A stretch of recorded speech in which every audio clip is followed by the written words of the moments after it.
ഇത് നിന്റെ വീടായിരുന്നു. വേഷം കിട്ടില്ലെന്ന് എന്നോട് വേണ്ട. എനിക്കറിയാം തന്റെ ഉള്ളിലിരിപ്പ്. പക്ഷെ അതിന് ഈ കവിത കിട്ടില്ല. പോയേ, ഇല്ലെങ്കിൽ ഞാൻ അച്ഛനെ വിളിക്കും.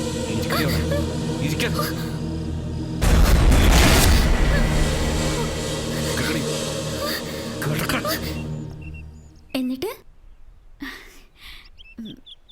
അവൻ എന്റെ അടുത്തിരുന്നു. ബെഡിലോ?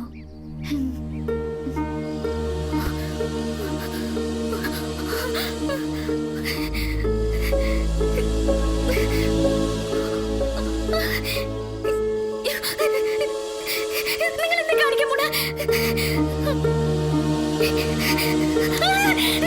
എന്തുണ്ടായി? പറയടേ.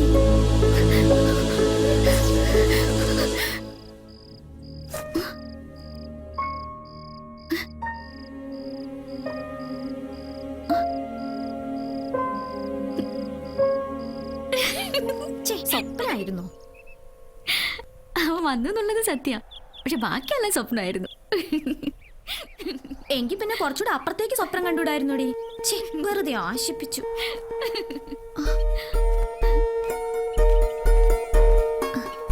നീ ഇവനെ സ്വപ്നത്തിലല്ലേ കണ്ടേ? ഞാൻ ഇയാളെ നേരിട്ട് കാണാൻ പോവാ. ഓ, നിന്റെ ആള് വന്നപ്പോ എന്നെ വേണ്ടതായില്ലേ? ചെല് ചെല്.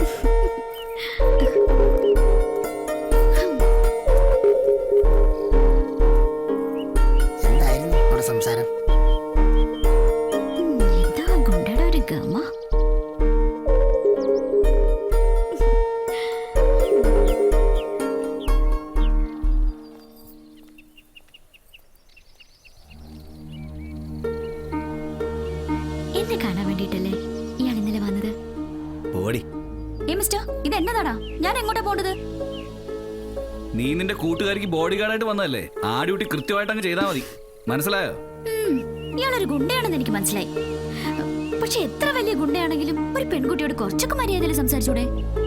ഈ ഗുണ്ടായിസൊക്കെ നിർത്തി വേറെ എന്തെങ്കിലും പണിക്ക് പോയിക്കൂടെ? ബോഡി അവിടുന്ന് ഒന്ന് താഴ്ന്നു തന്നു വെച്ച് തലേക്കറി നിരങ്ങല്ലേ? പുലി ഷാറുഖിനെ കൊണ്ടുപോകുന്നില്ലേ? ജീവനി കൊതിയുണ്ടെങ്കിൽ അവനങ്ങ് വന്നോളും. ഇല്ലെങ്കിൽ അവന്റെ ഡെഡ് ബോഡി പാർസൽ അയച്ചാൽ മതി. നിന്നെ നന്നാക്കി എടുക്കാൻ പറ്റുമെന്ന് ഞാനൊന്ന് നോക്കട്ടെ.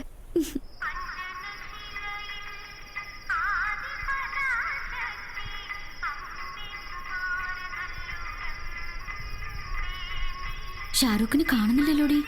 ഇന്ന് വന്നില്ലെങ്കിൽ അവനെ ഞാൻ കൊല്ലും. ഇന്ന് ഞങ്ങളുടെ കാര്യത്തിൽ തീരുമാനം എടുത്തേ പറ്റൂ. ഇല്ലെങ്കിൽ വീട്ടുകാർ കണ്ടുപിടിച്ച് ചെറുക്കിന് താലി കെട്ടാൻ ഞാൻ തല കുടിച്ച് കൊടുക്കേണ്ടി വരും.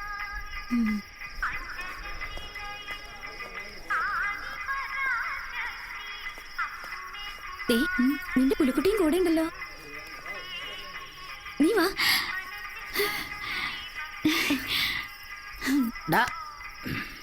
ഇനി നിങ്ങളായി, നിങ്ങളുടെ പാടായി.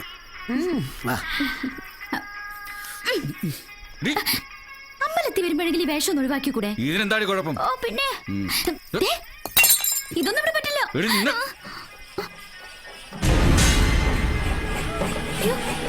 അച്ഛന്റെ വേഷം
സരസ്വതിയോ? ഞാൻ ആ രാഘവമാഷിന്റെ വീട് വരെ പോയിട്ട് വരുവാ. ഏട്ടൻ അറിഞ്ഞില്ലേ? അറിയാഞ്ഞിട്ടല്ല, അടുപ്പമുള്ളവർ മരിച്ചു കിടക്കുന്നത് കാണാൻ എനിക്ക് വയ്യ. കഴിഞ്ഞ ആഴ്ച കൂടി കണ്ടു കുറെ സംസാരിച്ചതാ. നെഞ്ചുവേദനയായിരുന്നു അത്രേ. മനുഷ്യന്റെ കാര്യമൊക്കെ അത്രയേ ഉള്ളൂ. 2 പെൺകുട്ടികളുടെയും കല്യാണം കഴിഞ്ഞിട്ടില്ല. അത് ഓർക്കുമ്പോഴേ സങ്കടം. ആ നിന്നോടൊരു കാര്യം പറയണമെന്ന് വിചാരിച്ചിട്ട് കുറച്ച് ദിവസമായി. എന്താ ഏട്ടാ? നമുക്ക് വയസ്സായി വരികയല്ലേ, വെച്ച് നീട്ടാതെ കവിതയും വിശ്വനും തമ്മിലുള്ള കല്യാണം നടന്നു. അതിപ്പോ കവിതയുടെ കോഴ്സ് കഴിയാതെ എങ്ങനാ? ആ കല്യാണം കഴിഞ്ഞാലും പഠിക്കാലോ. എങ്കിൽ ഭഗവതിക്കാവിലെ ഉത്സവം കഴിഞ്ഞിട്ട് നടത്താം അല്ലേ ഏട്ടാ? മരുത്വാമലയെടുത്ത് പറന്നുപോയതുപോലെ ഏതോ ഒരുത്തം വന്ന് മോളെ കൊത്തിക്കൊണ്ടുപോകും. അമ്മേ ആശാനെ, ഈ ജീൻസ് ഒഴിവാക്കി വല്ല ബെർമൂടയോ കോണോ ഒക്കെ ആക്കിയിരുന്നെങ്കിൽ ഈ ചന്തുവിന് തുണി തരാൻ ബുദ്ധിമുട്ടില്ലായിരുന്നു. അയ്യോ, ഇത് ഇട്ടം നടക്കുന്നവനെ സമ്മതിക്കണം അമ്മേ.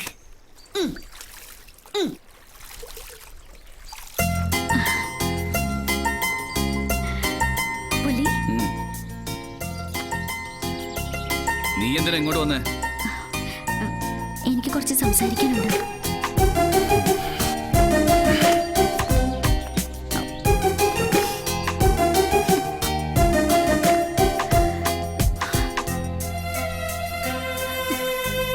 നിന്നെ ഞാൻ എത്രമാത്രം സ്നേഹിക്കുന്നുണ്ടെന്നറിയോ?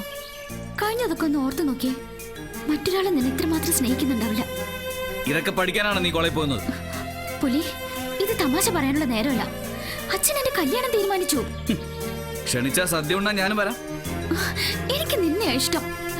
നീ എന്നെ കല്യാണം കഴിച്ചില്ലെങ്കിൽ ഞാൻ മരിക്കും, ഉറപ്പാ. ഭ്രാന്ത് പറയാതെ അച്ഛൻ പറയുന്ന ചെക്കനെ കിട്ടി സന്തോഷമായിട്ട് ജീവിക്കാൻ നോക്കടി.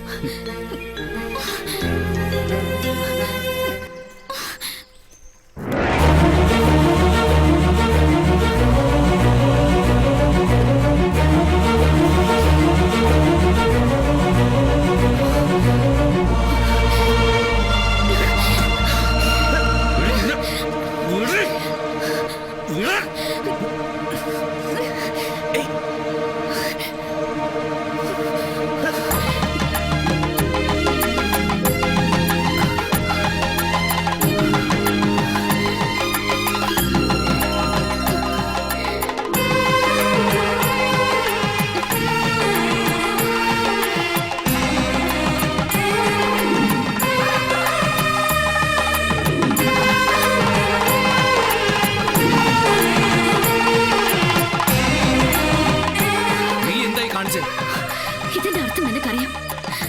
ഒരാഴ്ച കഴിഞ്ഞ എന്റെ വിവാഹം. അതിനു മുൻപ് നീ വന്ന് എന്നെ കൊണ്ടുപോകും.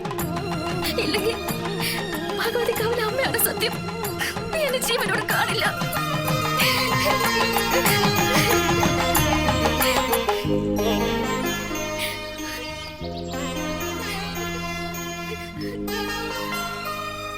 ഈ പെണ്ണിന് വട്ടല്ല, ബുദ്ധിയാ, അതിബുദ്ധി. ആശാനെ, ആ പെങ്കൊച്ച് സീമന്തരയില ആശാനെ കൊണ്ട് സിന്ദൂരം തുറപ്പിച്ചത്. അവൾ ആശാന്റെ ഭാര്യയായി. സീമന്തരേഖയും സിന്ദൂരും എണ്ണം കേട്ട.